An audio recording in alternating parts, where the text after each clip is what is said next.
But chat should be open throughout. So, if you have questions or anything like that, feel free to put them in there, and we will see you guys hopefully at networking. Have a great night. I'll be here, but now be quiet.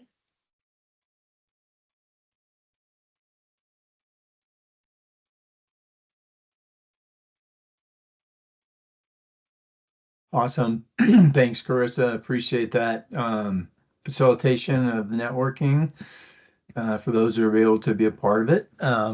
Those who don't know me, my name is Jeff Stivers.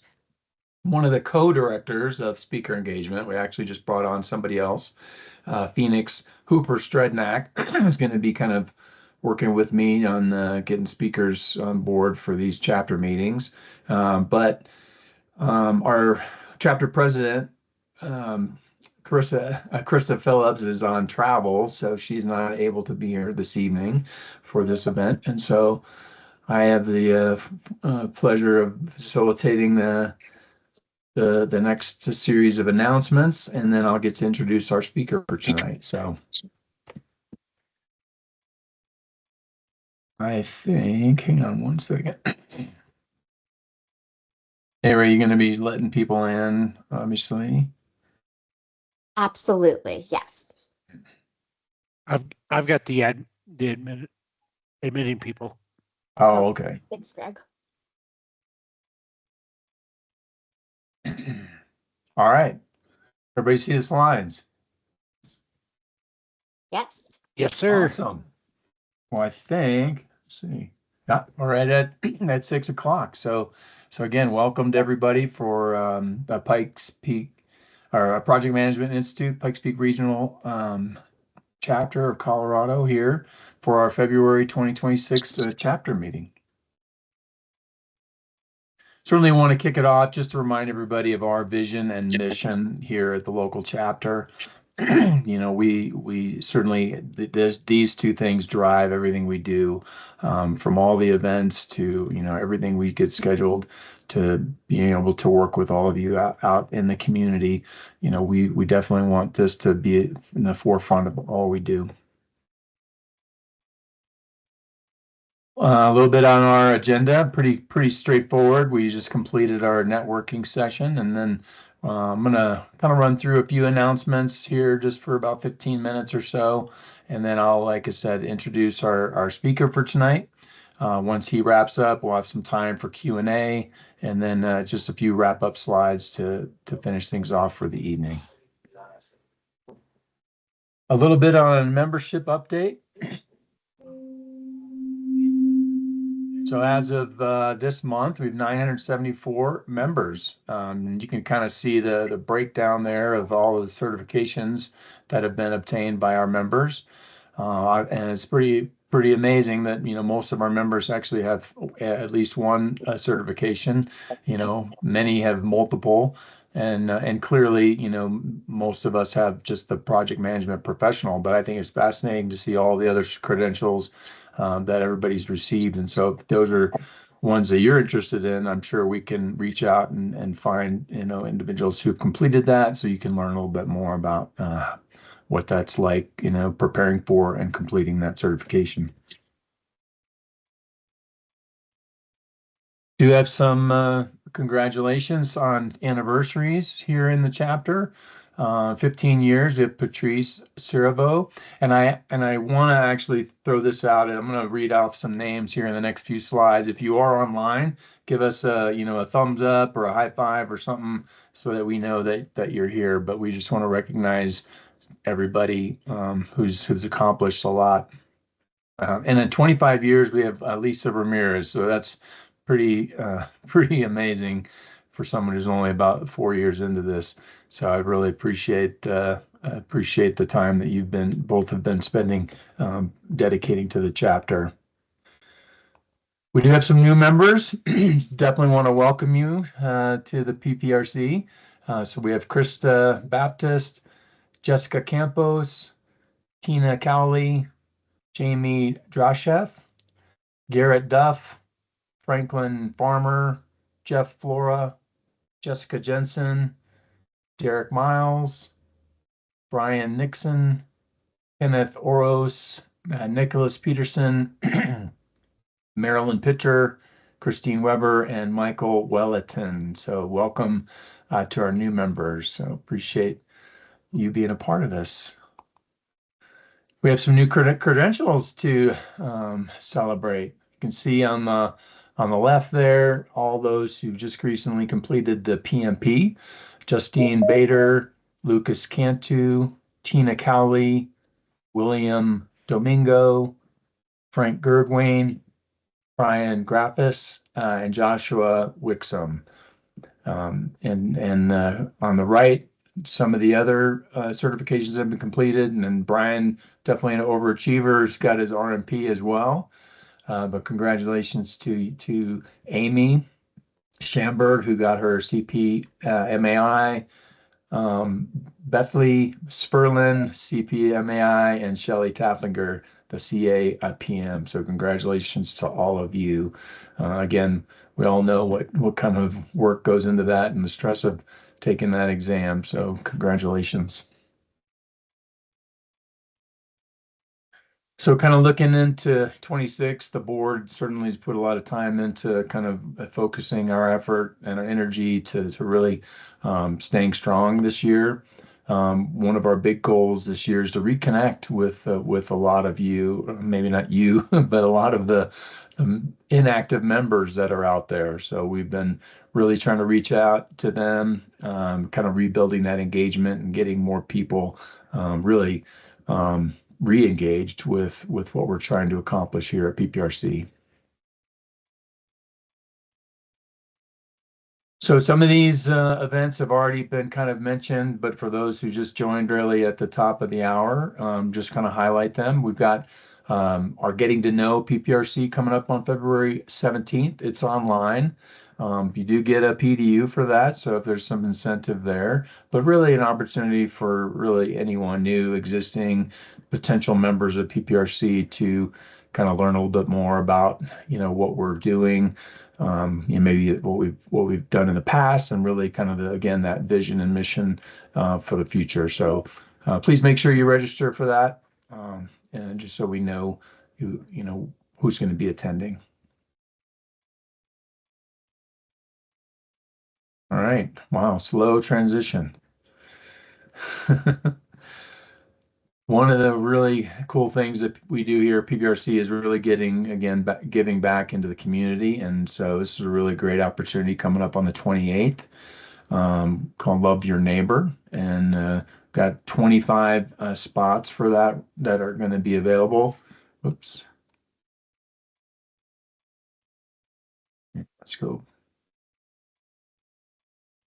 Let's try to go backwards. 25 spots. I don't know how many are filled just yet. If anyone from the board knows, just so we know how many maybe still are available. But if not, please go out and register for this. Really neat opportunity, building bunk beds for children in the Pikes Peak region. So definitely check that out. Jeff, we have seven filled so far. Okay, Yeah, perfect. So thank you. plenty of room there for everybody, anybody who's interested. So go out to our website and look for that opportunity. Kind of something new that we're starting, I would say this year, I think, in terms of another volunteer opportunity for you to be kind of one of our corporate outreach ambassadors. This is a way for us to kind of build a bridge between the chapter and kind of our corporate partners. And so we're looking for folks, and you can kind of see kind of the objectives, responsibilities, and maybe some commitment, information there. But yeah, just ways for us to kind of again have a better way of connecting here in the community with our corporate partners. So please, if you're interested, reach out to Joni Lovell there as the director of corporate outreach.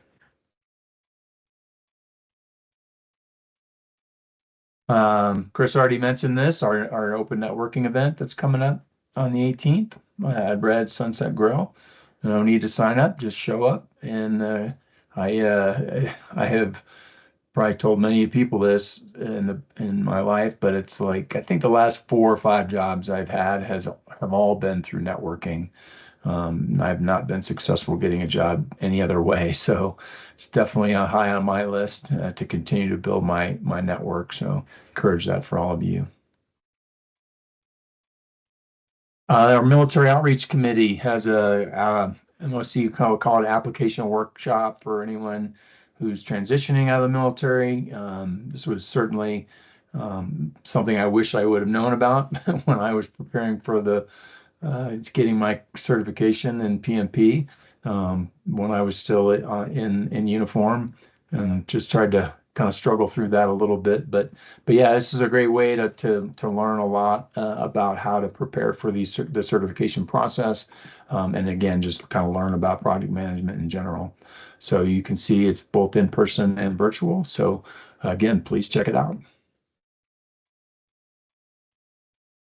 Any successful organization that I've been in has a mentorship program, and so we here at PPRC is no different, right?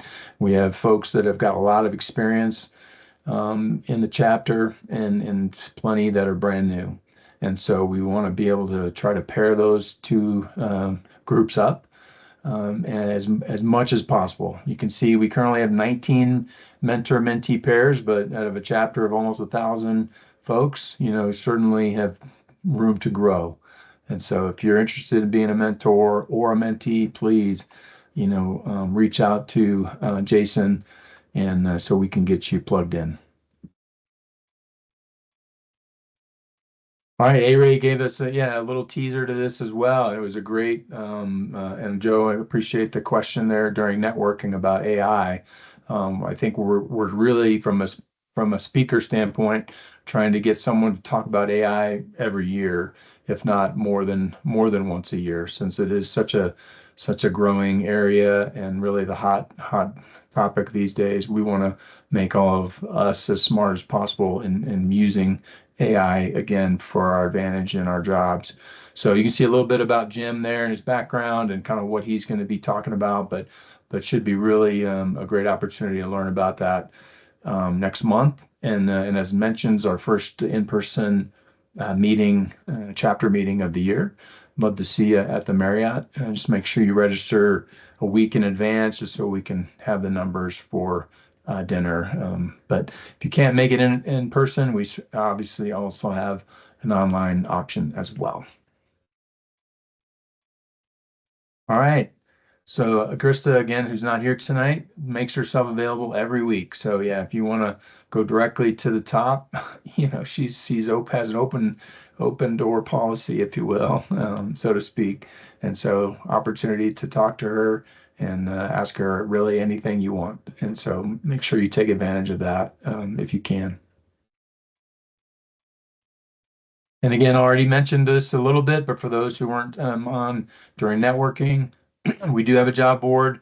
We encourage people to post jobs there and continue. We want to continue to grow it so that those of you who are looking for jobs have a place to go.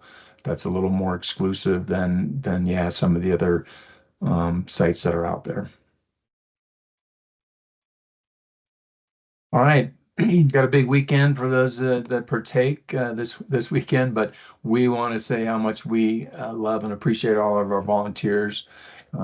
This is all volunteer organization, and so obviously it doesn't happen without volunteers, and certainly the more volunteers we have, the less work it is for all of us. So absolutely encourage each and every one of you, if you're interested to get plugged in, to please do so. You can see here a list of a lot of the kind of more formal positions that are available. If you're interested in any one of these, but also just being helping out with any of these areas as well. And I also want to say that we just recently changed over our VP of volunteers from Kathy Beck to Mark. I hope it's right, Mark Gazer. And we just wanted to say thank you to Kathy for all the work that she did as a VP of volunteers, and obviously welcome Mark into that role. So thank you. And again, please reach out if you're interested in getting plugged in.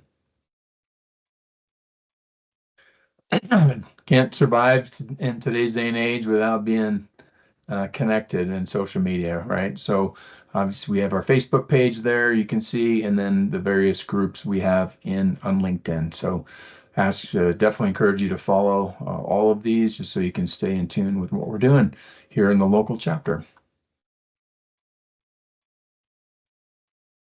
All right.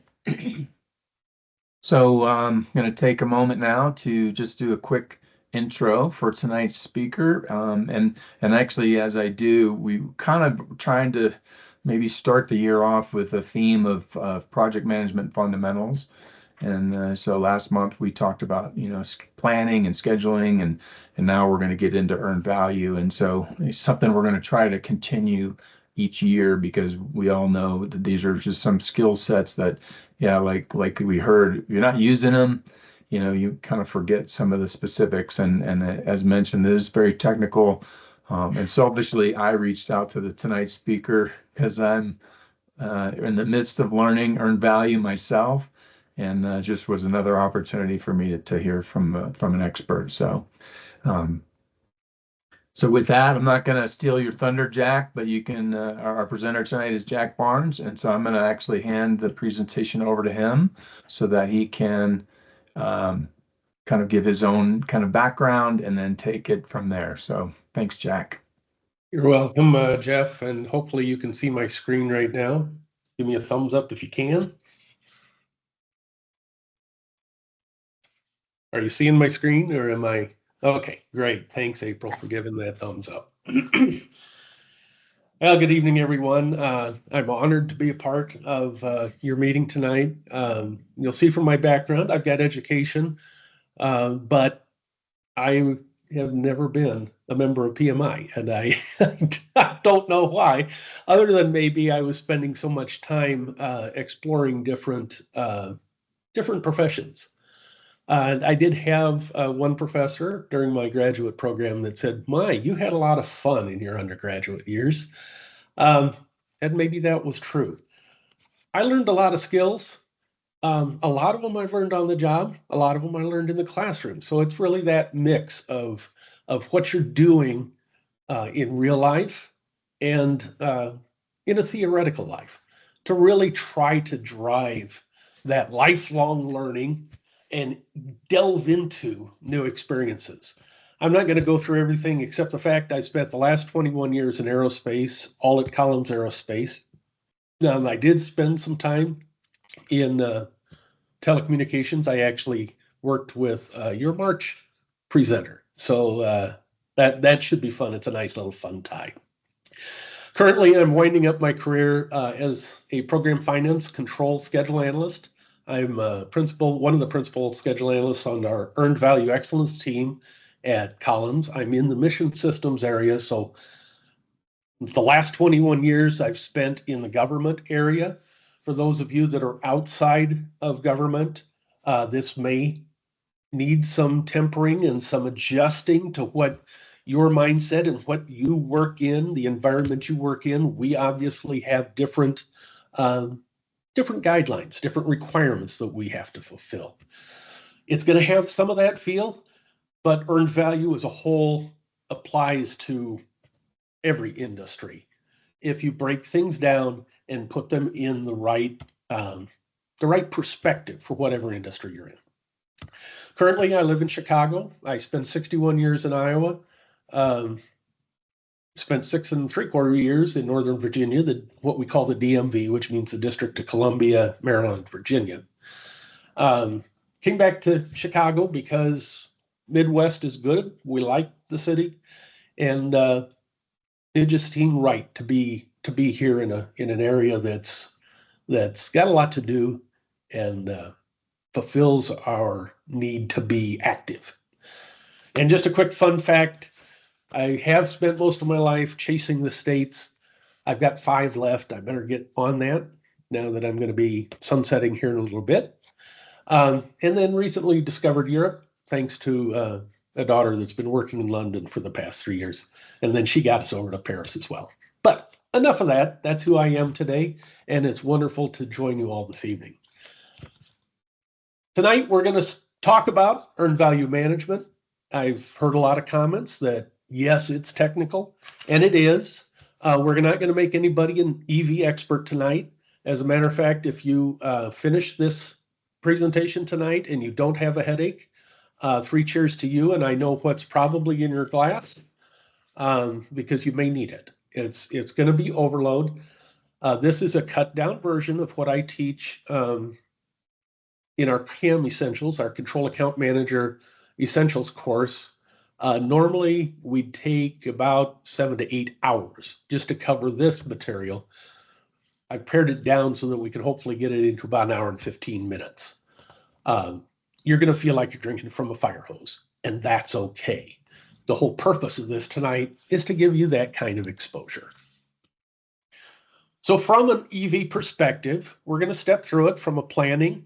We're going to get into some of the terminology, which is really where a lot of people trip up and they get frustrated. If we get some of that terminology out of the way, then you can start applying it to concepts, and that's when it starts to really grow and take off on you.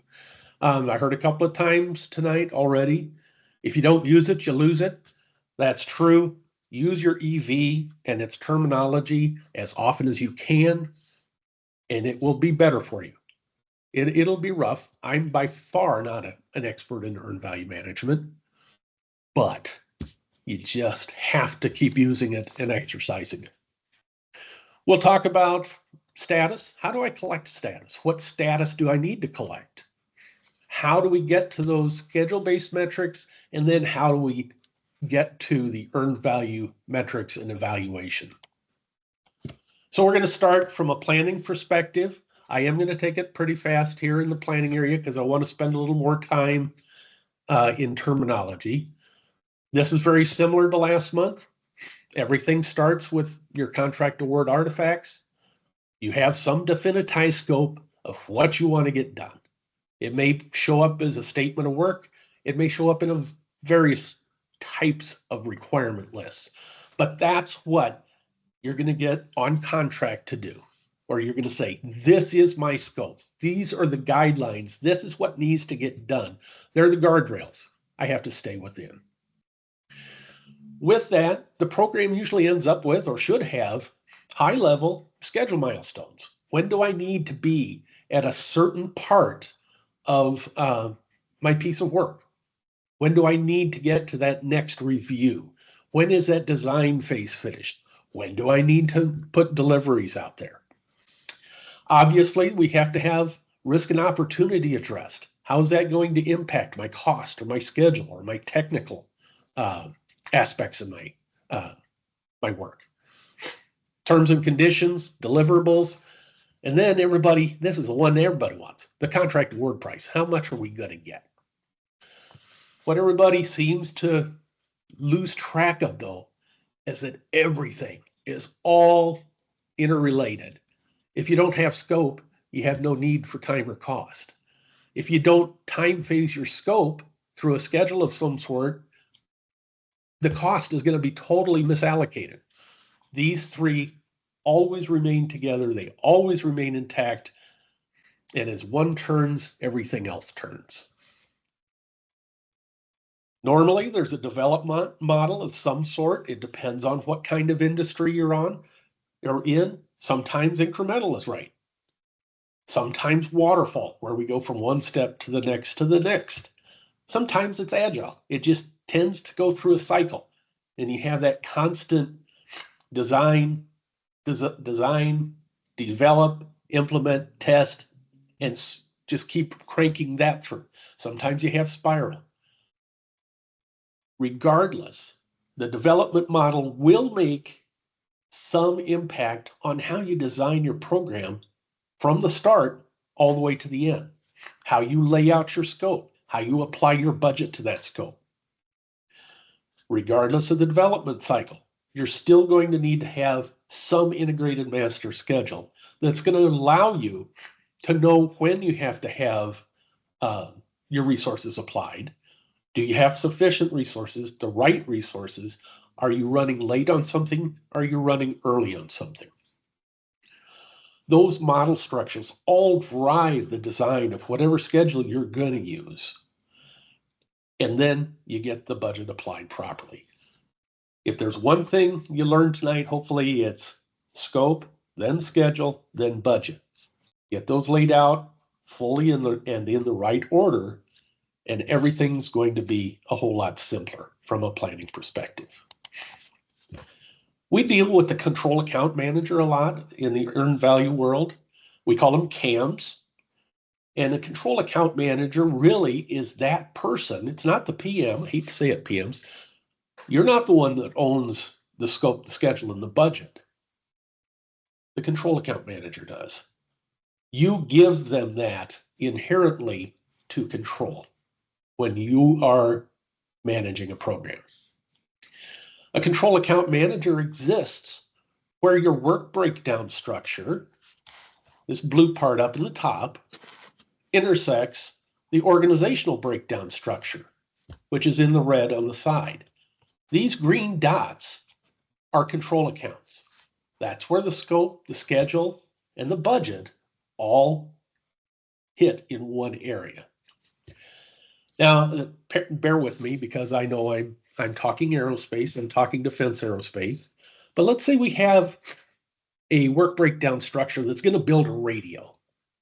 And that WBS is 1.01.01. It's going to be right here in this blue circle.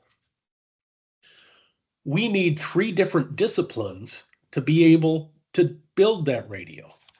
Maybe one of them is hardware, one is firmware, and one is software. Down here on the bottom. The control account is that 10101 intersecting with hardware, firmware, and software. So in this example, how many control accounts do I have? And you can throw it in the chat. You can come off mute if you want. I don't care. We're going to be a little interactive tonight. Anybody want to throw a guess out there? How many control accounts do I have? Oh, you're all shy out in Colorado Springs. 9. I'm hearing 9. Okay. 1, 2, 3, 4, 5, 6, 7, 8, 9. We have 9 illustrated. In the example of 1.1.1, and I have 3 disciplines, that control account we'd actually have 3. We have 1.01.01 hardware, 1.01.01 firmware, and 1.01.01 software. So that radio being built has 3 different control account managers, each controlling a specific amount of scope. What hardware requirements do I have for that radio? What firmware requirements do I have for that radio? And what software requirements?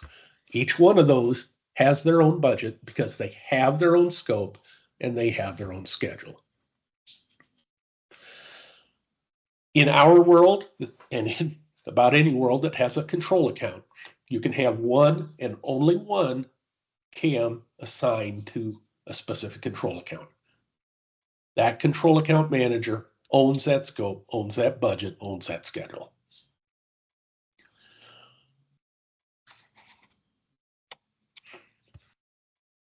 We slide into 3 major planning steps. The first has to be, we have to define the scope. What is it that we have to build? That comes out of our statement of work. It is derived into and decomposed into lower levels of requirements. And really, we need to look at that scope in an appropriate level of foresight. If we're really looking at close-in requirements, we're trying to get to that first design review, we're trying to get to that first test event, those have a little more definition to them, and they are easier and more clear to be able to define the work.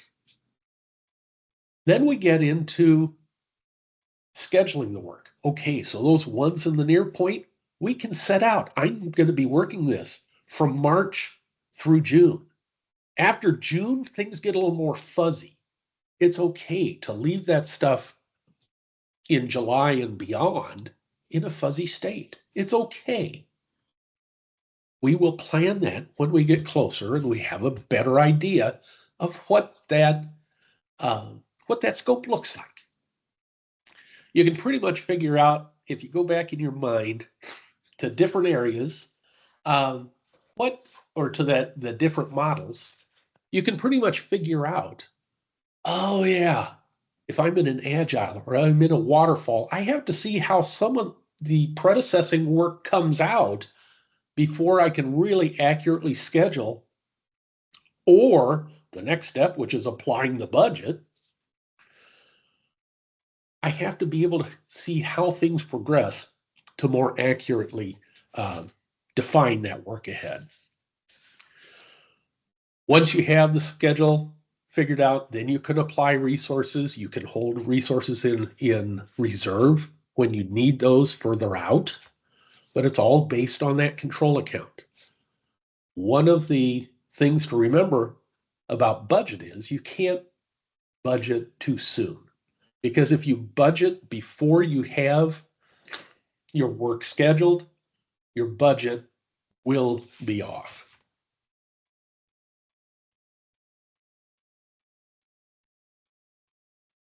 Okay. Here's where the fun begins. I hope everybody's ready, because we are going to learn a new language. And that language is earned value management. The easiest way to learn any new language is to break it down into chunks. What's a big chunk? Getting into smaller chunks and getting into smaller ones yet. This slide, and I'm going to let you soak on this a little bit, is your foundational data. Literally, these are the 4 basic fundamental components that all of earned value management relies on. It is measured by it. Everything is derived from these 4. The first one is your budget at complete. That's your total budget that's assigned for a program. And literally, each one of those control accounts will have a budget at complete that is broken down from the overall contract. The budget and cost of work scheduled is how you take that scope and you apply it over a time phase, and then you apply resources over that time phase. So, excuse me for a second. So that BCWS is also known as your planned value. How much am I going to plan in what time frame? How much work should be complete in that specific time frame? Those 2 items are critical to get what's called at a baseline. We have our baseline set. It's complete when we can take that budgeted work and we can schedule it. After we have our baseline set, we're going to start executing. Then we start seeing the last 2 pieces of foundational data. The first one being your budgeted cost of work performed, also known as earned value. It's how much work you've actually completed, you've claimed as completed against that budget. It's going to be compared against your budgeted complete. It's going to be compared against your budgeted cost of work scheduled. And it's also going to be compared against actual costs. The last piece is your actual cost of work performed. Those are it's pretty self-explanatory. How much money did we spend to get how much work done? 4 pieces of foundational data. These are the sourdough starters. You can't start earned value without these 4.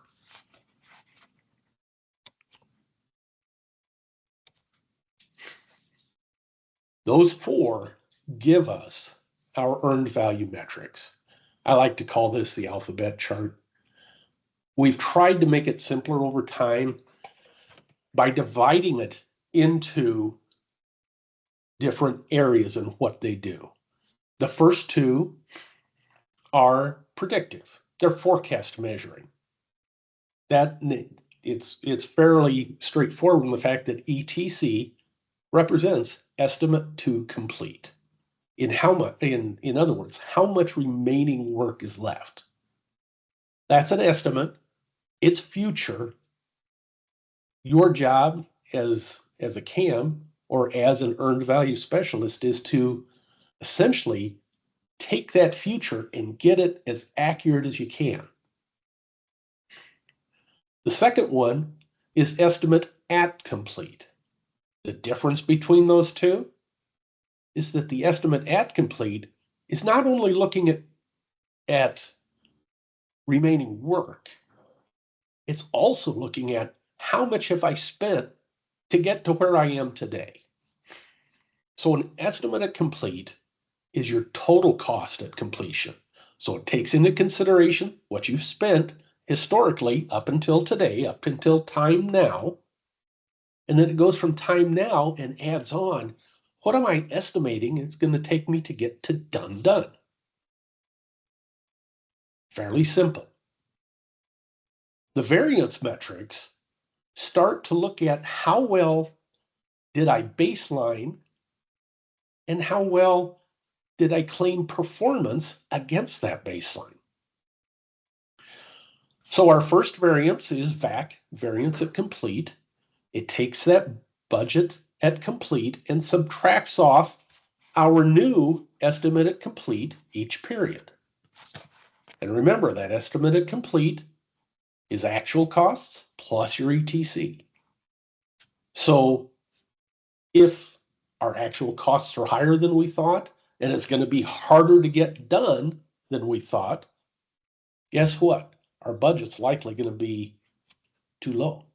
And there's nothing we can do about that except report what's causing that variance.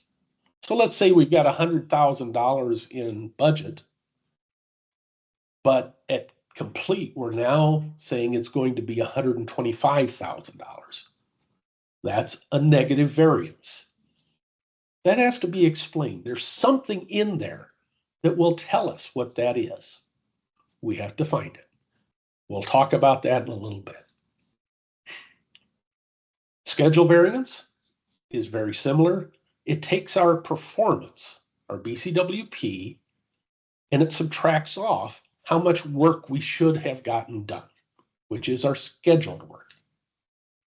So if I'm claiming $1,000 worth of performance,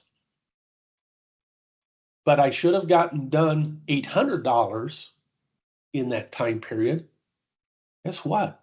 I overclaimed. I have a $200 schedule variance, positive. If I claimed $1,000 of performance, but I should have gotten $1,500 of work done, I have a negative schedule variance, and I'm behind schedule in that time period. Very similarly, cost variance is the exact same thing. It's taking performance. Are my actuals higher than the performance, or are they lower than the performance? That helps us gain insight into, am I spending appropriately for how much performance I'm claiming? Raw dollars are hard to really sort of identify, especially from a trend perspective. So a lot of times we like to put them into an efficiency type of metric.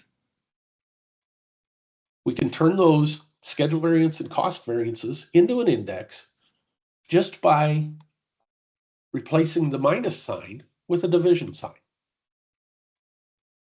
So if we have $1,000 of performance claimed, and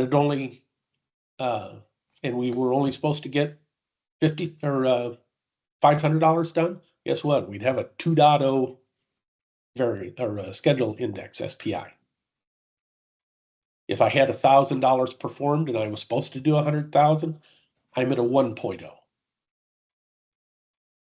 That means anything above 1, you didn't have as much work scheduled, but you got extra work done. Anything below that means you're underclaiming what you planned to get done. So it helps give you that index of whether I'm ahead or behind schedule. Cost is the exact same thing, except now it's looking at actuals instead of what we had planned to get done. If we're talking about a performance of claiming $1,000 and it cost us $1,250, we're going to be below 1 because that denominator is larger than our performance claim. If we were claiming $1,000 and it only took us $800 to do it, we'd be above 1. That means we'd be under budget. So these indices here, the SPI and the CPI, help us gauge it from a percentage in impact. Above 1 is better, below 1 is worse. The last section is our predictive metrics. Those are the ones that sit there and go, hey, are our forecasts aligning with what our past performance is? So really we have to go, oh, I need to compare this against something I've already calculated. The first one is our TCPI. It's our 2 complete performance index. If we do the simple algebra on this, we can figure out that our BAC, which is our budget, minus what we've already claimed as performance, what is that? That's going to be remaining work, right? So to get to, this is remaining work in the top, and we're going to divide that by our estimate at complete minus our actuals. Well, gee, I can come up here, estimate at complete is my actuals plus my ETC. So if I need to subtract the ACWP, subtract it on both sides, that makes that denominator equal our ETC, right? So we have remaining work divided by our estimate to complete. That's what ties things in and helps us use earned value to say, I think I'm pretty close. I'm understanding how my work is being done. The IEAC is the independent estimate at complete. It takes a budget and divides it by our cost performance index over time. And that's going to compare with our estimate at complete. So those are 2 just easy things, TCPI, CPI. They have the same letters in them. You compare those 2, you compare IEAC and EAC. And it'll help you decide whether you're really pretty close on your estimates or not. Let's take one last quick look on this slide. This specific metric, the estimate to complete, this one is different than every other metric on this page. Anybody want to venture a guess? Go ahead and throw it in the chat, come off mute and say what makes ETC, your estimate to complete, different than every other metric on this page.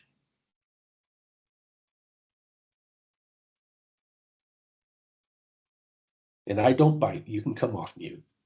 Don't make me call on anybody. I would say because it's the best guess and everything else is calculated off that. You're pretty darn close. The ETC is derived by you going out and figuring out what it is. Everything else has a root in one of your foundational numbers. ACWP, BAC, BCWP, BCWS, PP, PPSS. They're all there. They're all derived and have a root in that foundational data, except for ETC. Excellent, excellent answer. Thank you very much. take a quick, simple example. I love examples. It helps make things a little more illuminative. We have 8 custom floor lamps that we want to build. We're an entrepreneur. We plan that we're going to build 4 in March, 4 in April. That's our plan. Each one of these lamps is going to cost us $100 to build. We're at the end of March, so we're 1 month in.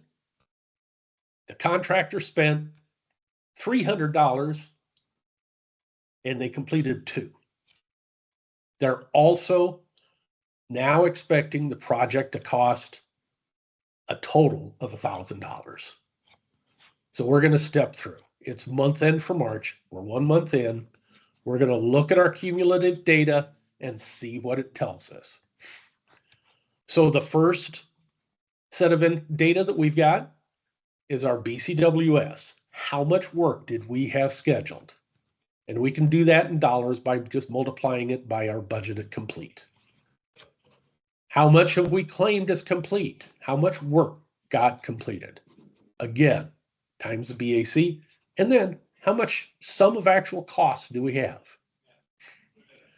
We're going to, and I apologize, I've got a toy fox terrier here and there's people in the hallway. So she's gonna let everybody know that there's danger outside the door. Okay, our metrics that come out of all of that foundational data, we can get our cost variance, we can get our cost performance index, we can get our schedule variance and our SPI, or schedule performance index. We can also get our variance at complete. So again, come off mute time or go ahead and put it in the chat. How much BCWS, our planned amount of work and the cost of that, should have been done by the end of March? I have all of the data up here to be able to determine that. How much should have been done by the end of March?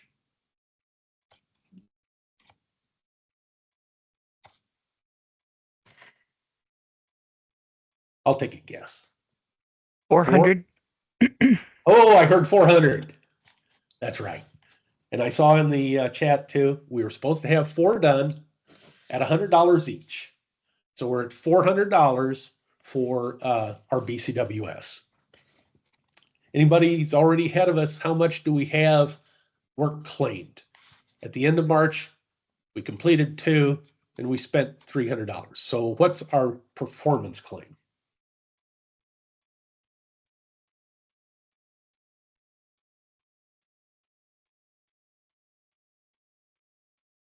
$200, that's correct, Enzo. We got to complete at a planned cost of $200 each. I'll give you this one. How much did we actually spend? We spent $300. That was a given. So it's time to go down and figure out some of our metrics. Oops, not quite so fast. Let's do a little math. Notice we don't have to get a calculator out, at least here. We simply have to take our foundational data at the top and perform simple addition, subtraction, division against it. So our schedule variance, we had scheduled, or we had completed $200. We should have completed $400. That's going to give us a negative $200 schedule variance. If I do the math on it, turn it into an index, we're going to be at a 0.5 efficiency index. Not real healthy right now, are we? Our cost variance, we still completed $200, but it cost us $300. So our cost variance is a negative 100. If we turn that into an index, we're at 0.67. So right now you can see that we've got an SPI well under 1. We have a CPI well under 1. We're behind schedule and we're over budget. Not a good place to be. And that gives us a $200 variance because we also have a total budget of $800, but we now estimate it's going to be $1,000 to get the remaining 6 done. So our price per unit or our cost per unit is also increasing. So that variance number of negative 200 is going to come into play too, because you're going to want to do, and we'll talk about it in a few slides yet, you're going to want to do a little bit of investigating about, is that variance going to hold, or is there some way I can bring that down and improve it? Maybe some of it could be, can I get a die of some sort of jig set up to help me get this manufacturing less cumbersome, whatever. But that's just a simple example of how you can step through earned value on about anything you do. As long as you have the budget, your budget scheduled, your budget claim in performance, and your actuals. With those 4 pieces of information, you can generate oodles of data that you can then analyze and make it better. Okay, we're going to move on to, that's just the foundation. That's just the terminology. That's just how this stuff works together. So how do we do it in real life? Well, the first thing is we have to put data out for a collection, a status collection, for the end of February. We just got finished in my world in our January accounting period, and we had all of this data collected. We assessed it. We came up with all our variances, and we're moving on. It starts with the status. How do we do that? What is it, first of all? Well, it's a process that allows that CAM to look at how much work they actually got done, to claim that performance. And if you ever get lost, the P stands for performance. What remaining work still remains to be done yet? What scope is still there? And what are our actual costs in getting somewhere? How do you do it? Well, you got to go to your contributors. If you're removed from the work that's being done by just a little bit, maybe you're a product owner, but you're not actually physically doing the work, you have to go talk to them. You have to figure out what kind of metrics are they using to assess if something's done. Maybe you're using a story point and saying each thing is 8 story points, and maybe a story point is a day's worth of work. And if you start it, you're at 10%. If you're halfway through it, you're at a certain percent. At each step, you can assess that. Hopefully, you've got some objective way to measure it, rather than going, yeah, I'm about 25% done with that, boss. That's it. Yeah. So that means I still have 75% left. That feels right. Get away from feel right. Talk to them. Know what their metrics are on how they know how much work they've gotten done and how much is left. You have to talk to them about how many days is it going to take you? Are you going to be able to get it done in so many days? Do you have the right number of people? It helps to be able to start stepping into earned value math, and it's not difficult. You just saw it. It's not difficult. It just takes a little bit of understanding, a little bit of manipulation. I had a program manager that sat there and asked a CAM one day, well, is that estimate complete right? You've got 3,000 hours there. Is that right? And the CAM goes, yeah, I think it should be. And they're going, is it right? And I finally go, hey, CAM, he's looking at this math. You have 5 months left in that work. You have 3,000 hours. Divide 3,000 by 5. You come up with 600 hours each month, right? Divide 600 by 160 hours, because that's about a normal work month. You come up with just shy of 4 people. Do you have 4 people? Do you need 4 people?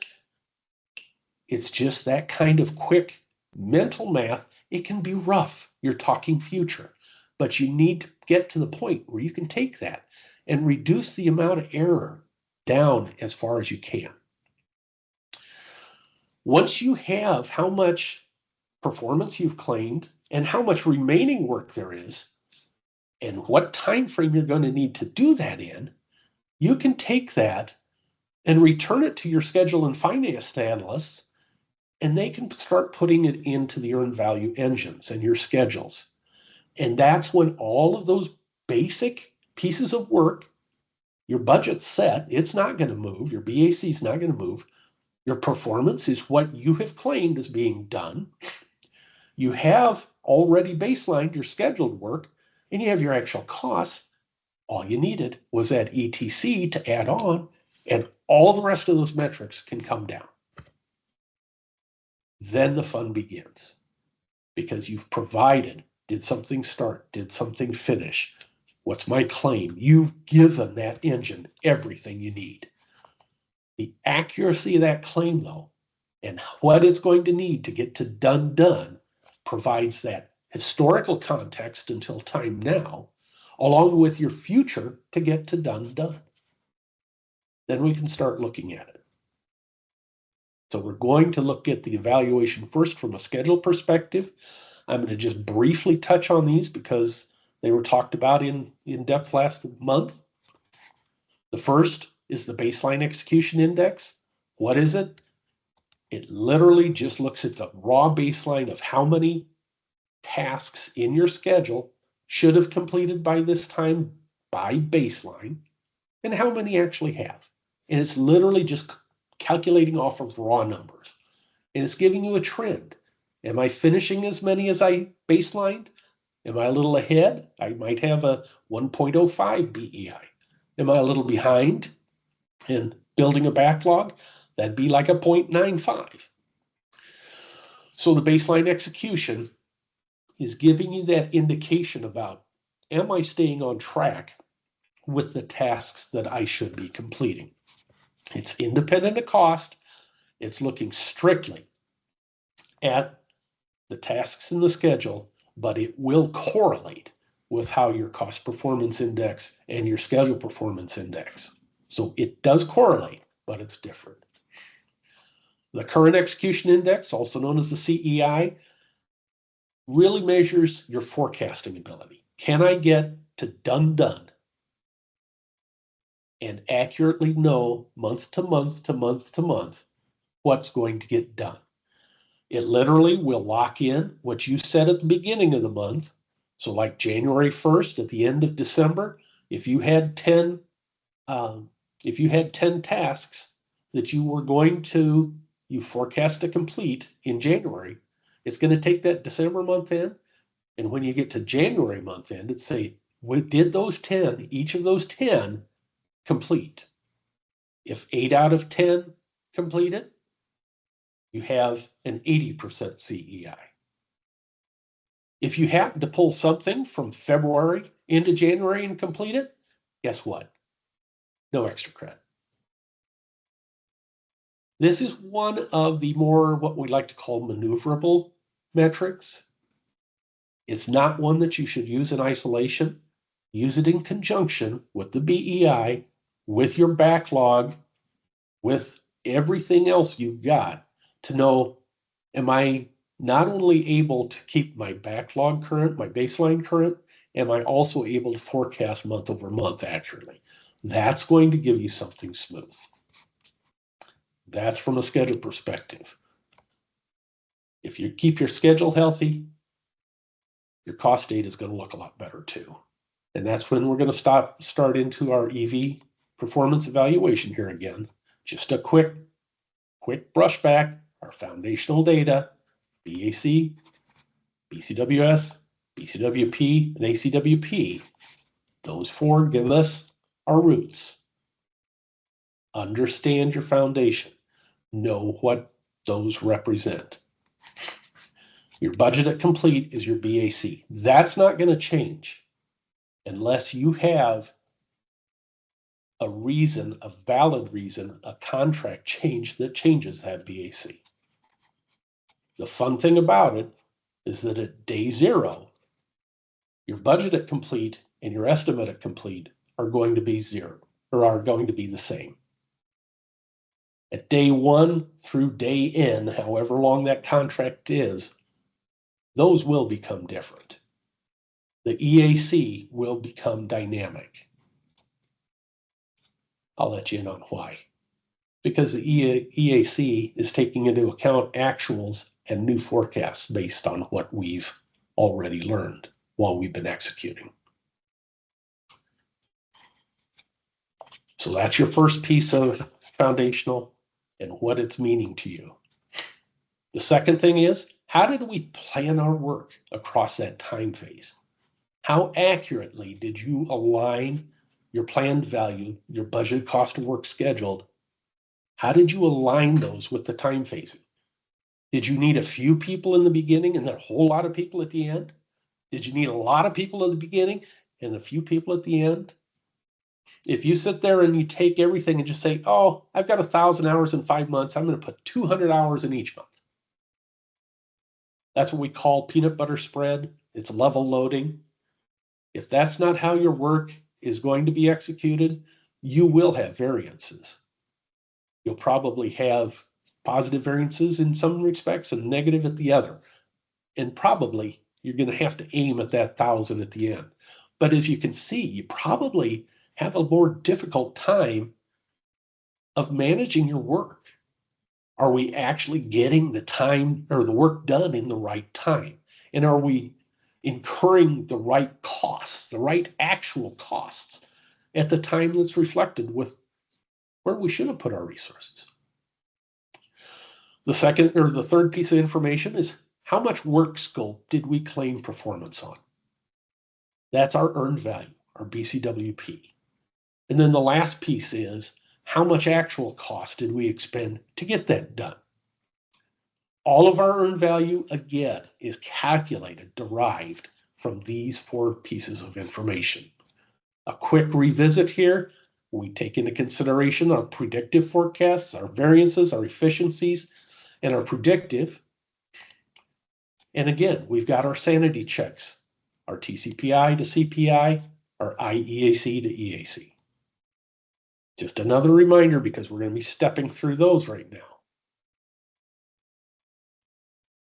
Quantifiable backup data is our first step in trying to figure out how much scope we're claiming is complete. So the performance claim, you baseline your BAC and your BCWS, right? So those aren't changing. Those are in where they should be and they're not going to change. The first piece you're looking at is that you can impact is that quantifiable backup. How much claim did I get done? Sometimes it's known as a P claim. That's saying I have 40% of that scope complete. The National Defense Industry Association gives this definition. It's the lower level schedule steps, the inch stones required to complete IMS tasks, and they're used to make partial claims of performance throughout that piece of budget. So literally it's aligning how you put that BCWS out and how you're claiming completion against that schedule. It is an artwork. It's not difficult to achieve, but it definitely takes some thinking.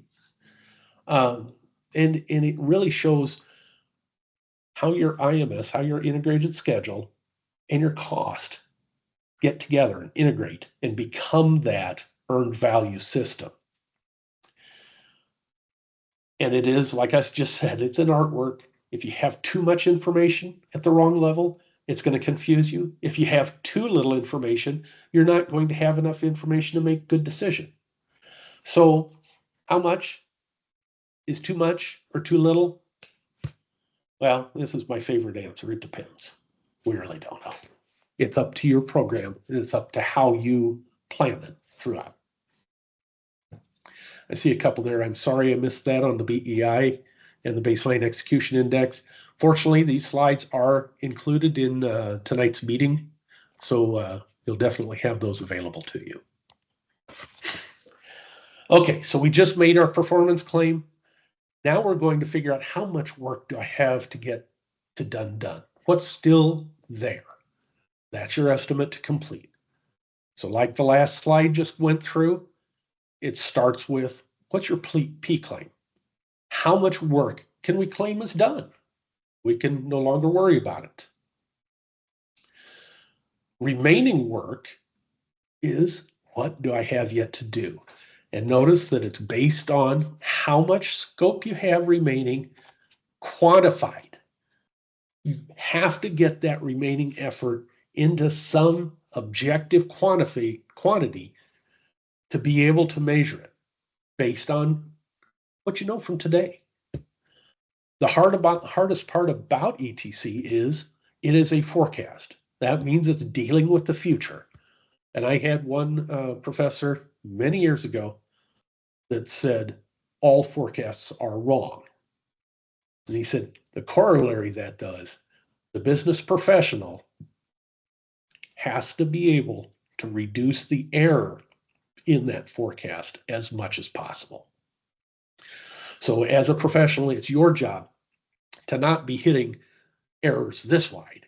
You got to get it down closer and closer. And the better you become at earned value, the faster and the tighter you're going to be able to get that, so that you're going to become a wizard at really nailing a forecast. And that's a hard thing to do. The biggest problem with accurate ETCs, if you miss it, is that then you're going to have to make priority calls. You're not going to have the resources you need in the time frame you need them. So you're going to have to make different choices. You may have to have people come in on overtime. You're going to surprise a customer with cost overruns or delays. Bad news never gets better over time. So the easiest way is to avoid the bad news to begin with a good ETC. There are also impacts to your organization, namely, the dreaded write down. That means that everybody on your program is overrunning and they're behind schedule, and you're going to need infusion from company or shareholder money. Never an easy conversation. So if you use earned value to help you manage your work, then you can start reducing those unanticipated. It'll give a sales forecast that is much more predictable. And let me tell you, Wall Street wants predictable, accurate sales forecasts. Your company relies on it. It also builds, reliability, trust between your contributors and your leadership. So if you're messing up with your ETC, people aren't going to believe you over time. And that trust is really hard to get back. And the worst impact of all, is you run the risk of either overhiring or having to riff people. And those can get out of step with what your company's expecting. Bottom line is always provide the best reality that you can. Tips for accurate ETC: get your team's input, communicate, make sure that you have a good network of trust within your program teams. That's how team knows to develop the best. I've been on some really good programs before, and it was just like, one of them was at MCI, and it was absolutely phenomenal because I started having people in billing saying, well, wait a minute, if I have to put that on the bill, then order entry has to collect it on such and such a screen. They knew how the data flowed from order entry all the way to the billing cycle. And then the repair people would say, hey, wait a minute, if I don't have a flag at this provisioning step, I'm not going to be able to know. Those teams are really, really fun to work on. What's really frustrating is when teams don't or aren't able to explain their ETC well, and then you're guessing. And I hate the word guess anywhere near earned value. Other ways to come up with it: ask a SME, the subject matter expert, ask a peer, whatever. Look at your similar historical averages. Utilize the metrics and what the metrics tell you. A real quick example here: I had a CAM that came into a CAM review at the end of the month, And his SPI for the month, his scheduled performance index, was 157%. So he was way above delivering what he should have. His cost performance index was 45%. So he was way over budget. And the finance person said, "What's going on there? Why are you at a 45% CPI?" And he goes, "Well, we had a lot of new engineers on, and that they were slow, and they just weren't able. They didn't understand it. And we had to train them up, and this and this." And the finance person started to go on, and I said, "No, time out. You have a 45% cost. You're way over budget, but you also got 157% of your work done. New engineers don't do that. So what's your real story? Utilize your metrics." And then of course the engineer says, "Well," or the CAM says, "Well, what did happen?" I said, "That those metrics don't tell me that. You start talking and we'll figure it out." And what happened was he had some new engineers, but he pulled in some experts, which really drove up the amount of work cost, but it also drove up the amount of work they got done. So we got a lot of work done, but it cost us a lot more money than it should have. That's where those metrics gave a different story. It gave us that ability to say, this is why. If you're using quantifiable backup data, look at what you have left, what you've claimed as complete, and what's still there. Look for those to say, "Oh yeah, this is taking a little longer. Maybe those will take a little longer too, because to date we haven't gotten there." Bottom line is, don't forget risk and opportunity as well. But the bottom line is, your estimate to complete should always be your most likely to complete what remaining scope is. If you start going to what people want to see, you're going to be wrong, and you're going to be really disappointed at some point in time, because reality will come and hit you like a brick wall. There's no two ways about it. You can also say, okay, hey, do I need to change direction a little bit? Do I need to come up with a little different way of doing things to see if I can take that estimate and maybe improve it? Maybe you don't do it in this month, but you keep that in mind so that you can go, hey, what can we do next month to try to make this a little bit better? The bottom line is, though, shareholders ultimately are expecting a consistent, reliable prediction. That all starts with your estimate to complete. Once you have all of that in there, your Wangenstein generator takes all your earned value, pops it out, and here's all these numbers. I can't teach you tonight how to look at the numbers. You're going to have to see it in your own environment. But the bottom line is, use these values right here, compare them historically, compare what the future is telling you, use your sanity checks with your TCPI, your IEAC. Am I looking at the right holistic perspective on how we're performing? And then say, is my forecast aligning with how we've gotten to where we are today?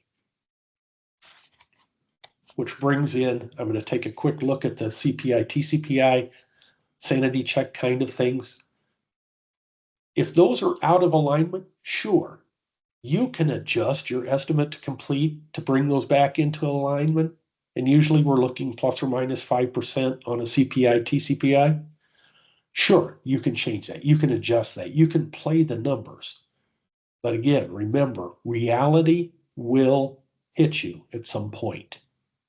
So be realistic with yourself. If these are out of whack, maybe my CPI is 80%. I've been able to work at 80% efficiency since day one. But in the last 6 months, I'm supposed to perform at 110% efficiency. Those two are out of alignment.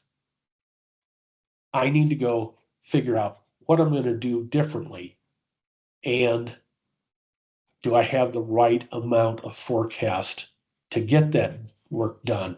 Because that's trends tell me that if I'm at 80% now and I have 5 months left, 6 months left, I'm not going to move that needle up to 110. It's just not possible. My favorite one, I see the resources down there. Resources are fun to play with. They're fun to be able to get.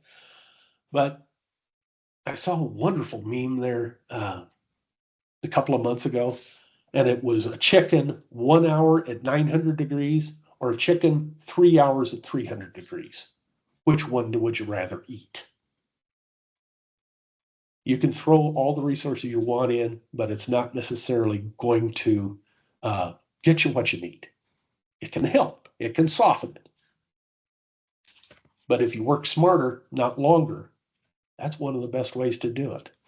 Get a cadence in. If you don't have a cadence on your program, get that in there so everybody knows what's expected at what time. Maybe you start simulating something so you don't have to wait for hardware to be ready. You can build a little testable. Get those right resources in there. Make sure that your resource managers have those resources ready for you. Don't gold plate. Ask for what the customer wants. Do it to what the customer wants, not more than what the customer wants. You can't build. You can't have a customer expecting, a Fiat, and you're giving them a Porsche. Nobody wants that. The customer's not going to pay for it. Don't gold plate. One of the things that people really underestimate today is the number of interruptions that we have throughout a day. Our email is constantly pinging. Our phones are pinging. Our wristwatches are pinging. There's interruptions everywhere. And every time you have to stop and move in a different direction, you're killing your efficiency. So take that earned value, use your current performance to help you be better at forecasting, and use that together to get that future adjustment so it's a little tighter. We'll touch briefly on variance reports. If you have a VAR, there's three things you need to look at. What's my root cause? What's my impact from a technical schedule, cost, or any one of those three? And what corrective action do we have? And hopefully there's something that we can say besides all the variances of past that's irrecoverable. There are entire classes just on how to write a good VAR. I'm going to let you guys come off mute here for a second.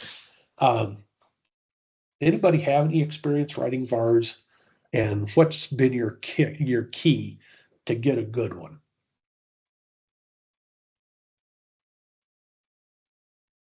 And hopefully I didn't put everybody to sleep.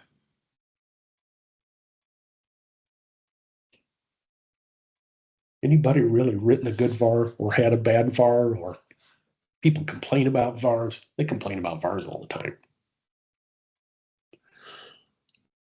If nobody's ever had experience with it, that's fine. Yeah. Hi, Jack. This is Claire. I've never actually experienced writing a variance analysis report before. So this has really been intriguing to learn and listen tonight. Well, the big thing about a VAR is to start with, and it's actually, and yes, Peggy, it is sort of a postmortem, but it's a postmortem in process. So it's almost like diagnosing why the patient's dying. And actually there can be a positive variance too. If you're out of whack positively, yeah, that can trigger a variance as well. You got to start with the root cause. What happened? Keep asking those whys. Why is it? Use a fishbone, anything. Why did you have that lousy CPI? Well, I had a lot of new engineers. Okay, well then why did a lot of new engineers get 157% of your work done? And Donald, thank you for that comment about fishbone diagrams. Extremely helpful. in diagnosing what's going on. It allows you to take root causes and drive down into the depth of what caused it.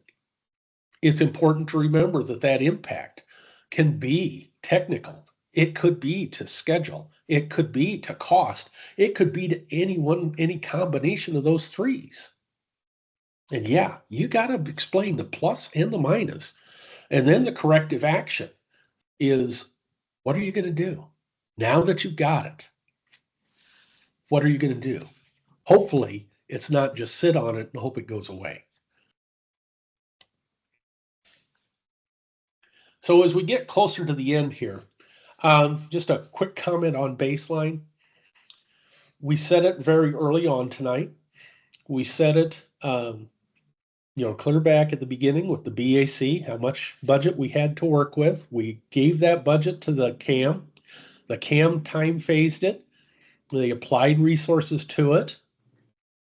And that baseline stays solid until you're done with that piece of work. Everything, it needs that baseline so that everything else can be measured against it, so we know how your performance is. And that's at the heart of all earned value. Hopefully you've bid it properly. You plan probably how it was bid and taken into consideration how things have changed since the bid, because things do change over time.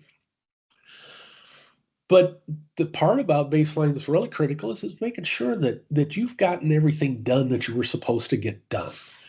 It means that you have a mechanism to say, hey, that's not what was in our contracted scope. We don't need to do that.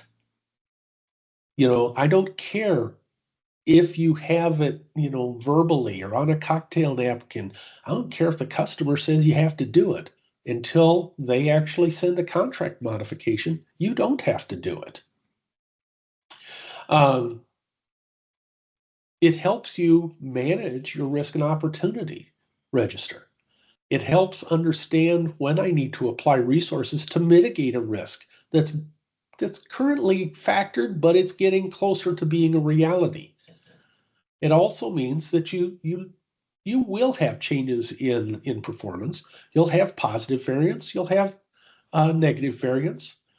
You'll have management reserves that you put in there on your budget to begin with, to help root out and solve those risks that come in, those known unknowns.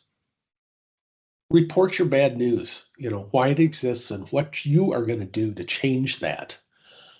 And then, of course, if you have some positive variance, resist all temptation to use that good news on something that isn't in scope. And you'd be surprised how many times program teams do that. Hey, I'm ahead on my performance. Let's do this. And also, won't the customer be happy? Well, the customer might be happy, but the shareholder won't be. So resist your temptations to do that. And that baseline is what gives you that ability to effectively maintain and measure the execution of your program.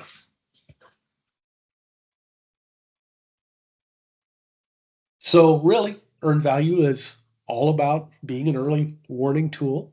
This is from the earned value management system manual that's available from the government.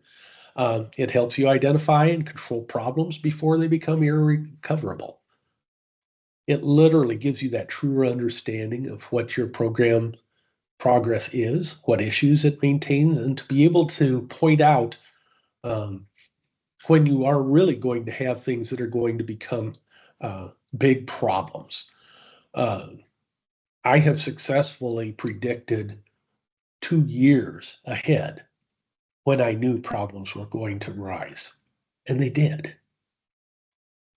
If you know what the earned value is saying and what it's communicating, because earned value is telling you a story.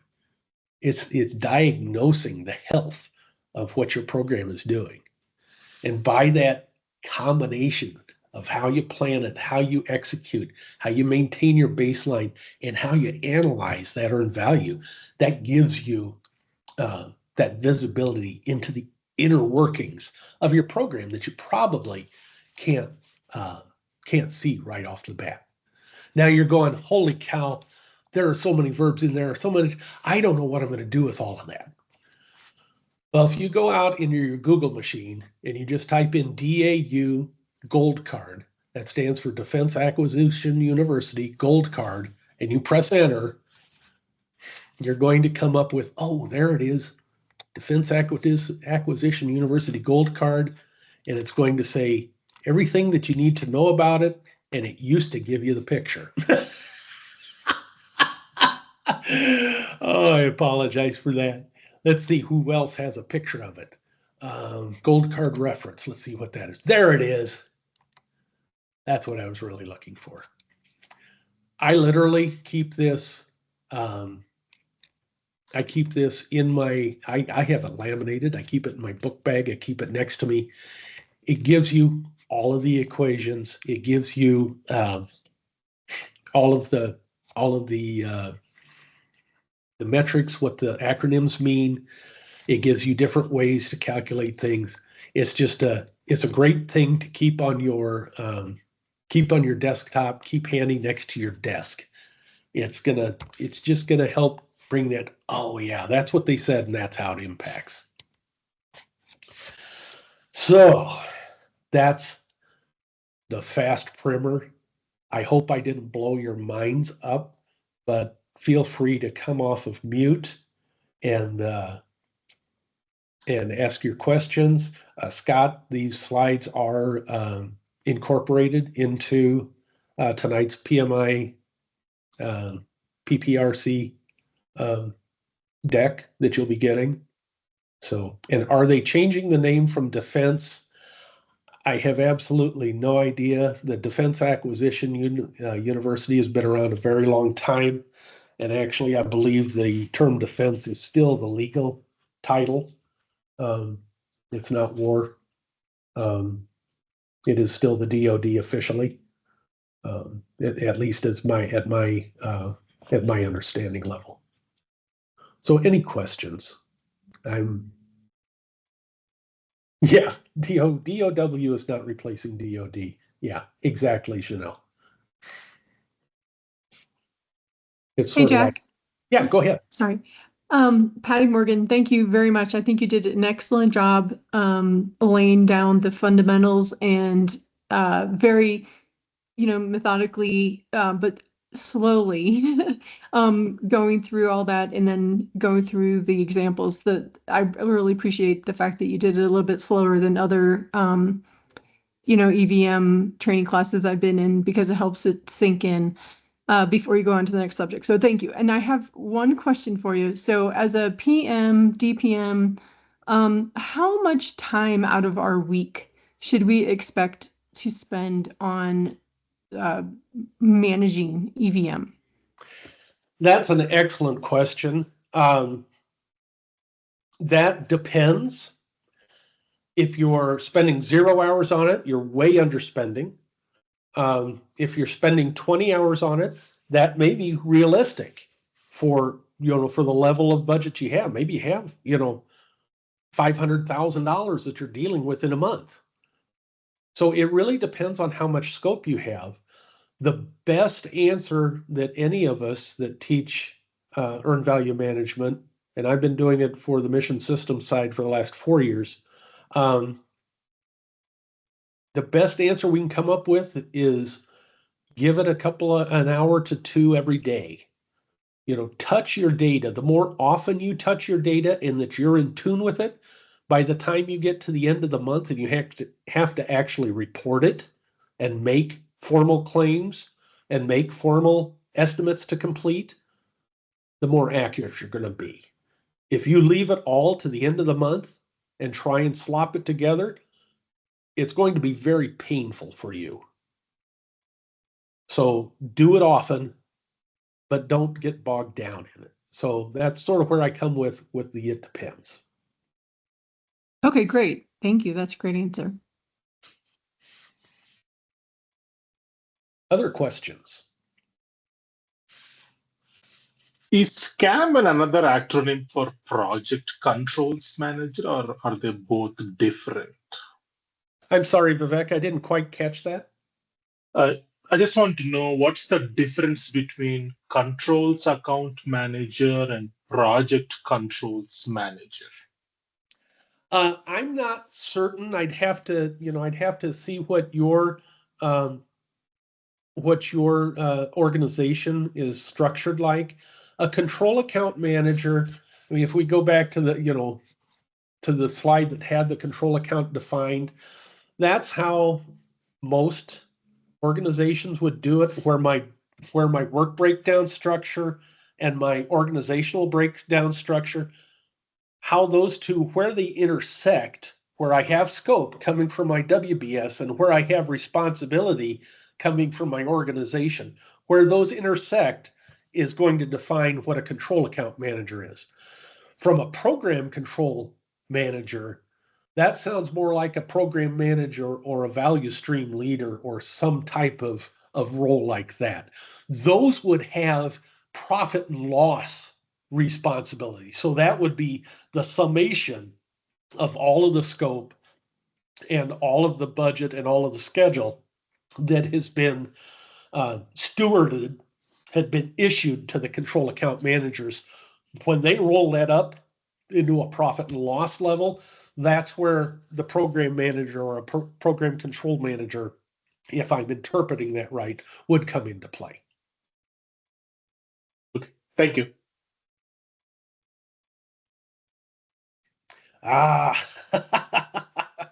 AI. I knew it was going to happen. As you can tell, AI is hot.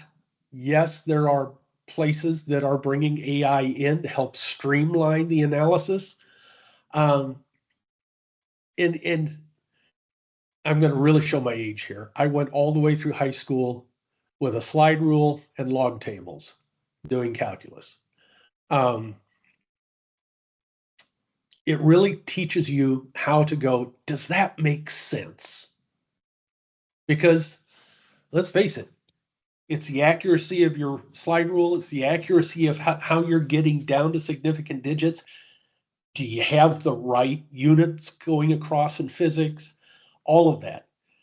AI takes all that and does it for you, but the critical part is, does it make sense? So you're not really going to be able to know unless you really look at it and you're in tune with your data. We did have one of my peers the other day. We'd had sort of a frustrating day, so he went home that night, and over a drink, he was getting his AI platforms out, and he asked Chat GPT, "What does an analyst do?" And the short answer that Chat gave him was, "An analyst takes messy information and turns it into good answers that you can make decisions with." That's, I don't see AI as being able to take that and turn two pieces of disparate types of platforms, namely time from a schedule and cost from budget and performance, and really be able to tell that story.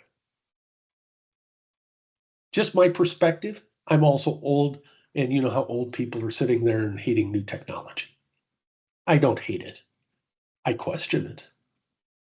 And I think we need to question all of our work. We can't just look at our phone, look at our HP calculator, and say, is that question right? You got to ask the question. You have to be able to be in tune enough to understand and to sniff it out. I also heard from another colleague. There's a company in Cedar Rapids, Iowa, that it's a financial institution, and they're using a lot of AI, and they weren't really proofing what AI was putting on slides, and all of a sudden these slides are showing up at executive leadership levels, and it's got wrong data on it. So, AI is only able to work as accurate as what the information is coming in too, that it can draw from. So use it with trust but verify. I guess that's the common answer. Trust but verify. So, and yes, Greg, you're absolutely right. AI is going to be company specific.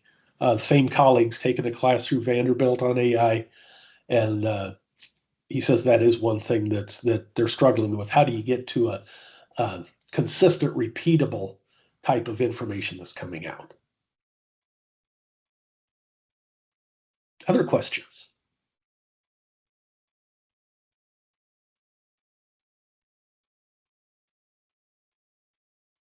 Again, I'm honored to have been asked to present tonight. I hope you found it useful. And I have released the screen to you, Jeff. So it's all yours to go.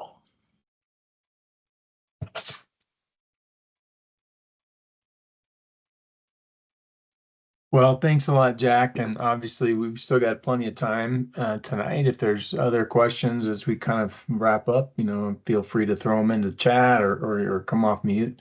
But yeah, thank you very much. Has already been mentioned, it's a very, very complicated subject, and I've been learning it firsthand over the last year and a half in my role, and it's definitely been the hardest thing as being a project manager, is just getting my arms around earned value and being able to make sense of the data and be able to defend it to my leadership. And so the more and more that I see it and hear it, certainly has been very beneficial for me. So I, again, personally, thank you. But on behalf of our president, Krista Phillips, just wanted to formally just thank you and provide this, little speaker appreciation certificate. And so we'll get this either printed and mailed if that's what you want, or I can email it to you. But anyway, Email. yeah, just definitely thank you so much for taking some time last month and this month to pour into to the Pikes Peak Regional Colorado chapter.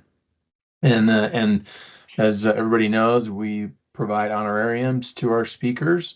And so they would definitely volunteer their time to come. And so Jack has nominated Lincoln Park Community Services of Chicago, and I'll give you a few minutes to talk more about it if you'd like. Yeah, so I'm new to Chicago. I'm a new Chicagoan, as you know, about a year here now. I've become aware of the LPCS, Lincoln Park Community Services, through church I've been attending. They've been in operation for 40 years now here in the Chicagoland area. I'm just south of Lincoln Park. I can walk to the zoo, so that's sort of a fun thing. But as many cities have, there are economically challenged people. Housing is tough. You get into the weather climates such as Chicago, and it's very definitely an issue in the wintertime. It's an issue year round, but it becomes critical in the wintertime. They've been around. Lincoln Park has been around for 40 years. They started out with 5 guests their first night. Now, 40 years later, they're able to house 120 people in facilities in the Lincoln Park area nightly.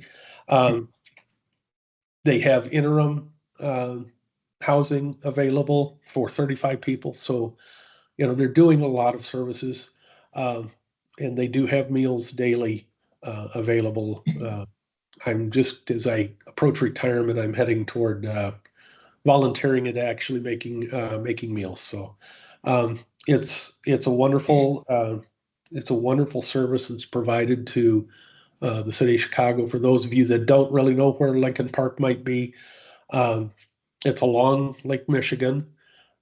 Everybody thinks, oh wow, that's really high rent stuff. Some of it is, but you don't get far off the lake, and you run into challenges. And actually, in Lincoln Park, you'll find tent cities during the summertime. So definitely a needed service, and it's my pleasure to take this time tonight with you for their benefit. Awesome. Thank you very much, Jack. So got some congratulations to a few of you. Won a free future online meeting. So Andrea Ayen, Vivek Gala, and Leon Lowman. Yeah, sorry. So congratulations to you three. We'll be sending you a coupon to use for a future meeting. So fantastic. So there's our PDU code for tonight's session. And again, this will be emailed out as well. And so if you don't get a chance to copy it down to claim your PDUs, I should say, for tonight, you can get it later. And obviously we will be sending out a survey. We definitely want to hear from you in terms of, the speaker and just kind of the chapter in general, in terms of how we're doing and the kind of ways that we continue to improve. So definitely please provide your feedback when able. Coming up in the near future, we already talked about a lot of these, but just to kind of highlight them again, and then again, as mentioned, about next month's chapter meeting will be in person, and definitely register soon, but no later than a week prior, so we have the numbers, and then obviously the other ones that are coming up. But I also wanted to throw out there, kind of looking down the road here this year. We're going to have a couple opportunities for speakers. We're kind of third quarter of the year calling our industry kind of focused, local industry focused. And so we're going to have an industry panel of program/project managers. And so certainly if you're out there and you've got a lot of experience in a specific industry, please reach out to myself or Phoenix and let us know, so that we can kind of talk through that and see if it'd be a good fit for that panel. And then every year in November, we call it our unconference, and we like to hear from our PMI PPRC members. And so if there's a topic that you would like to speak about, we're looking for speakers for that as well. And we'll continue to announce that in the coming months. But just wanted to get that out there sooner than later, just because I'm a planner and want to get my schedule all planned out. So with that, I mean, obviously we still got plenty of time. I would love to open it up if there's anything for any of the board members, or any questions, or any comments from anyone, or like I said, any other questions or comments for our speaker tonight. But we definitely appreciate your participation in attendance and just being a part of PMI PPRC. But I'll go ahead and pause there. If there's anything else from anyone, please feel free to come off mute and let us know.